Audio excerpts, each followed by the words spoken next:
Assalamualaikum warahmatullahi wabarakatuh. Kali ini kami akan menceritakan kisah Raja Namrud yang menikahi ibu kandungnya sendiri. Raja Namrud hidup sekitar tahun 2275 sebelum Masehi sampai 1943 sebelum Masehi. Juga dikenal era Namrud bin Kan'an, adalah salah satu seorang raja yang memerintah Mesopotamia kuno. Kini dikenal dengan negara Irak. Ia memiliki gelar Might the Hunter, dengan berarti pemburu yang hebat atau pemburu yang perkasa. Karena kehebatannya dalam memburu, nama lengkapnya adalah Namrud bin Kan'an bin Kus bin Ham bin Nuh alaihissalam, atau juga beberapa pendapat Raja Namrud bin Kus bin Ham bin Nuh. Selain itu, beliau diberi gelar Dewa Bakus atau Dewa Anggur dan Dewa Matahari. Namrud sendiri merupakan kata jamak yang memiliki pengertian mari memberontak. Namanya tercatat dalam Taurat, Injil, dan kisah-kisah Islam. Pada zamannya, Namrud merupakan seorang raja yang cerdas, namun kecerdasannya itu membuatnya bersikap sombong dan takabur, sehingga ia mengakui menjadi ateis atau sebagai Tuhan. Dan usahanya untuk selalu mendapatkan tantangan dari Nabi Ibrahim alaihissalam. Namanya terkenal karena usahanya sebagai pendiri Menara Babel. Menurut Alkitab, pemerintah termasuk Babel, Erech, Akkad, dan Kalne di tanah Sinar yang juga dikenal sebagai tanah Namrud. Ayah Namrud adalah Kus, yaitu cucu Nabi Nuh alaihissalam, sedangkan ibunya bernama Semiramis. Ibunya pada usia remaja telah menikah dengan ayahnya. Konon sehari setelah berhubungan kelamin dengan Semiramis, ayahnya meninggal dunia. Oleh karena itu, saat Namrud lahir, ia tidak mempunyai ayah. Ibunya adalah seorang wanita yang sangat cantik dan bijaksana. Setelah ia lahir, konon dia tidak pernah disentuh oleh manusia, dan Namrud dianggap anak yang suci. Ini telah menambah keyakinan Namrud bahwa ia adalah anak Tuhan. Ketika ia dewasa, ia menjadi seorang yang tampan, dan ibunya cemburu dengan teman wanitanya. Karena itu, Semiramis menikah dengan Namrud, yaitu anaknya sendiri. Raja Namrud telah dianugerahi dengan daya intelektual yang sangat tinggi dan menjadi ahli dalam berbagai bidang seperti seni, desain, matematika, dan ilmu falak. Dia telah menemukan sistem seksagesimal yang membagi lingkaran ke 360 derajat, 1 jam ke 60 menit, dan 1 menit ke 60 detik. Selain itu, dia menetapkan bahwa satu hari dibagi menjadi 24 jam, setiap jam ke 60 menit dan 1 menit ke 60 detik. Menurut dia, hari dimulai pada waktu tengah malam dan bukannya pada waktu matahari terbenam seperti yang dipercaya oleh kaumnya sebelumnya. Di samping itu, Nabi Namrud mahir dalam perhitungan matematika, dalam konstruksi bangunan-bangunan besar, jembatan, kuil, istana, dan bendungan. Antara lain kontribusinya adalah konstruksi sistem saluran irigasi di lembah Tigris atau Euphrates. Dialah orang yang pertama yang menggunakan batu bata dari tanah liat yang dibakar atau bone clay sebagai bahan bangunan. Bahkan Namrud terkenal sebagai arsitek Menara Babel, yaitu bangunan pencakar langit yang pertama di dunia. Sayangnya, sebagai seorang ateis, dia telah menyalahgunakan kemampuan itu untuk menyesatkan rakyatnya, antara lain menggunakan ilmu falak untuk menciptakan berbagai sistem meramal nasib seperti horoskop dan meramal nasib palmistry. Tujuannya adalah untuk menunjukkan bahwa manusia tidak perlu Tuhan, karena manusia mampu memprediksi dan mengubah nasibnya sendiri. Selain itu, ia membangun banyak bangunan dan berhala yang megah dan indah, agar manusia kagum dengan kehebatan ciptaannya sendiri. Menara Babel yang berarti pintu gerbangnya sempurna merupakan kuil di mana pendeta-pendeta memuji Namrud. Tujuan dibangun adalah untuk menaikkan sebuah bangunan yang mampu mencapai kayangan. Menurut buku sejarah para rasul dan para raja pada abad ke-9 oleh ateis sejarah Islam terkenal At-Tabari, menara tersebut telah dihancurkan oleh Allah. Awalnya para pendahulunya menggunakan satu bahasa, yaitu bahasa Suryani, tetapi ia memecahnya ke 72 bahasa yang berbeda. Akibatnya mereka tidak dapat berkomunikasi satu sama lain dan tidak dapat melanjutkan pembangunan menara tersebut. Ia juga sangat meminati ilmu sihir dan menggunakannya untuk mempengaruhi pikiran rakyatnya. Konon dia mempelajari ilmu tersebut dari dua malaikat, Harut dan Marut, yang pernah disebutkan dalam Al-Quran. Selain itu, Namrud telah memulai suatu era yang baru, di mana manusia memandang rendah pada Tuhan. Rakyatnya tidak dianjurkan untuk melakukan kebaikan demi Tuhan, karena baginya Tuhan yang gaib adalah lemah. Oleh karena itu, orang-orang di bawah pemerintahannya bisa mengikuti nafsu manusia, seperti berpesta seks bebas, arak, dan segala kemungkaran yang lain. Oleh karena itu, Namrud diberi gelar Baker atau Dewa Anggur. Karena ia mabuk dengan keduniawian, ia juga mengklaim dirinya Tuhan. Karena sebagai manusia dia merasa lebih tahu tentang kelemahan manusia lain dibandingkan Tuhan yang jauh terpisah dari makhluknya sendiri.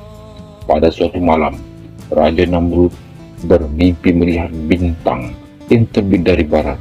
Semakin tinggi ia naik, semakin terang bintang itu bersinar, sehingga ia sampai ke zenit, di mana ia menerangi seluruh alam semesta. Setelah terbang, Raja Namrud memanggil penasihatnya dan menceritakan mimpinya tersebut. Penasihat itu memberitahu bahwa ada beberapa tafsiran untuk mimpinya itu. Tafsiran mimpi tersebut antara lain akan lahir seorang anak dalam setahun. Anak itu akan dilahirkan di padang Aram. Anak itu akan menjadi penghancur batu berhala. Anak itu akan membuktikan kepalsuan Raja Namrud. Anak itu akan menyebarkan agama bahwa Tuhan yang Esa ada, dan darinya akan lahir keturunan-keturunannya, para nabi dan aulia. Dan terakhir, dari keturunan ini akan membawa agama yang ibarat bintang di zenit, yaitu menyinari seluruh alam semesta. Akibat anak ini, Raja Namrud akan mati secara dahsyat menurut cerita lainnya. Namun menurut bermimpi melihat seorang anak melompat dan masuk ke kamarnya, kemudian merampas mahkota dan dipakainya, lalu menghancurkannya. Setelah mendengar berita ini, Namrud menjadi gelisah. Dia sadar bahwa anak ini akan membawa pada kejatuhannya. Dengan segera Raja Namrud mengirim bala tentaranya ke padang Aram. Penduduk lelakinya telah dipisahkan dari istri-istri mereka. Wanita-wanita yang mengandung dibunuh oleh raja. Sang Raja Namrud juga mengeluarkan pemerintah bahwa siapa yang melahirkan anak akan dibunuh bersama anaknya. Setelah 1 tahun, ia mendapatkan pertanda bahwa anak itu akan dilahirkan.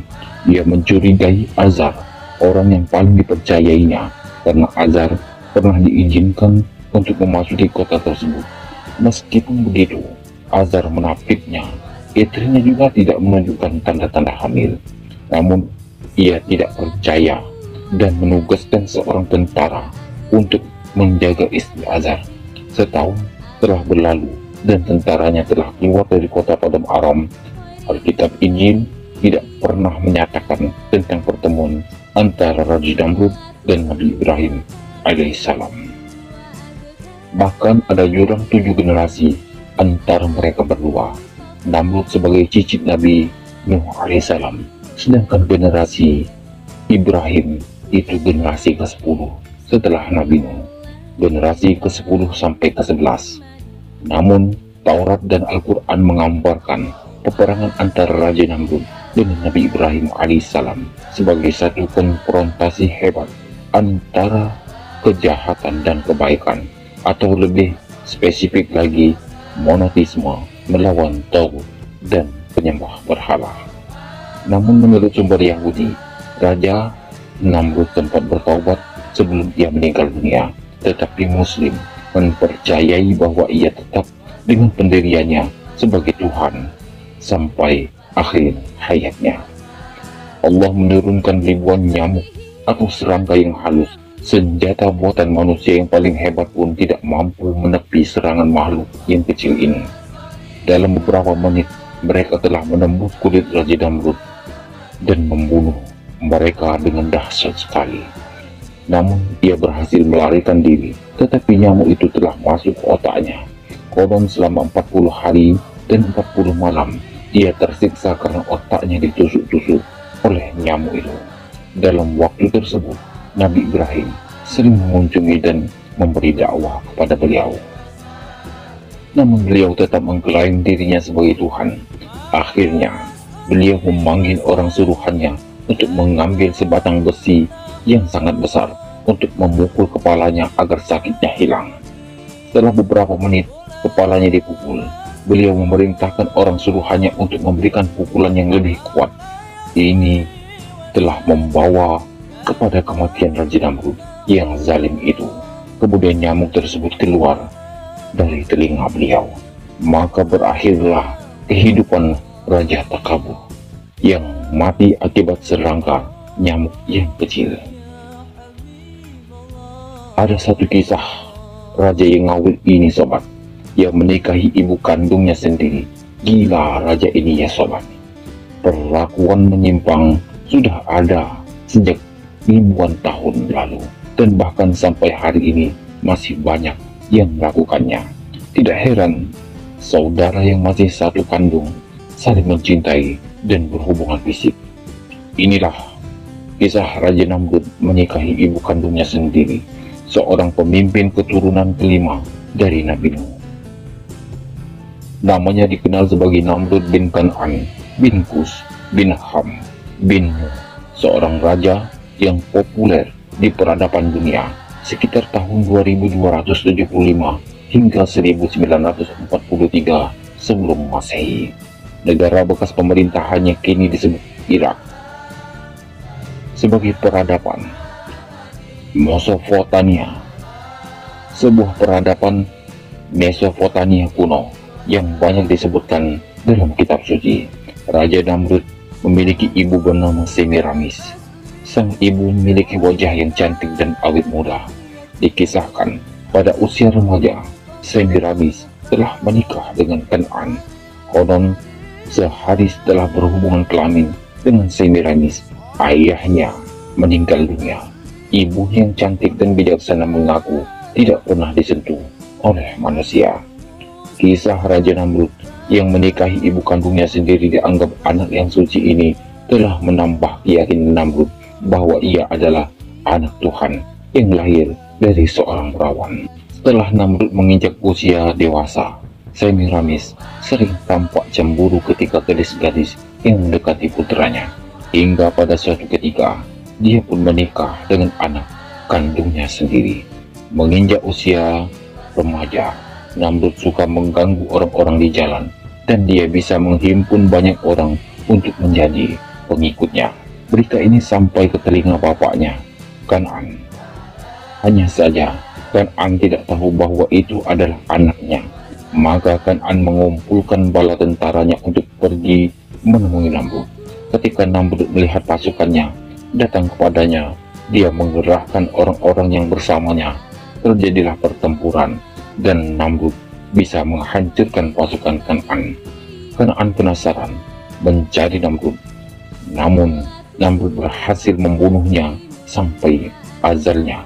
Kan'an tidak mengetahui bahwa yang membunuhnya adalah anaknya sendiri. Nah, Namrud pun tidak mengetahui bahwa yang dibunuhnya itu adalah ayahnya. Akhirnya, takluk kerajaan jatuh ke tangan Namrud. Setelah Namrud menginjak usia dewasa, Semiramis sering tampak cemburu ketika gadis-gadis yang mendekati putranya. Hingga pada suatu ketika, dia pun menikah dengan anak kandungnya sendiri. Tidak hanya menikah dengan ibunya, sendiri sobat. Kisah Raja Namrud bermimpi melihat kerajaannya hancur dan terbakar. Kemudian meminta masukan dari para peramal dan ahli tafsir mimpi di kerajaannya. Kebanyakan mereka tidak bisa meramalkan apa mimpi Namrud. Lalu seorang berkata bahwa pada malam itu telah lahir seorang anak laki-laki di Babilonia yang akan menghancurkan kerajaan Namrud di masa mendatang. Mendengar tafsir tersebut, Namrud memerintahkan prajuritnya untuk mencari tahu ada tidak anak laki-laki yang lahir pada malam dirinya bermimpi. Bila ada, maka jangan biarkan hidup. Na'udzubillah, summa na'udzubillah min dzalik. Semoga kita semua terhindar dari sifat-sifat yang buruk ya sobat. Itulah kisah yang bisa kami sampaikan. Semoga kisah ini bermanfaat dan bisa menjadi pembelajaran bagi kita semua.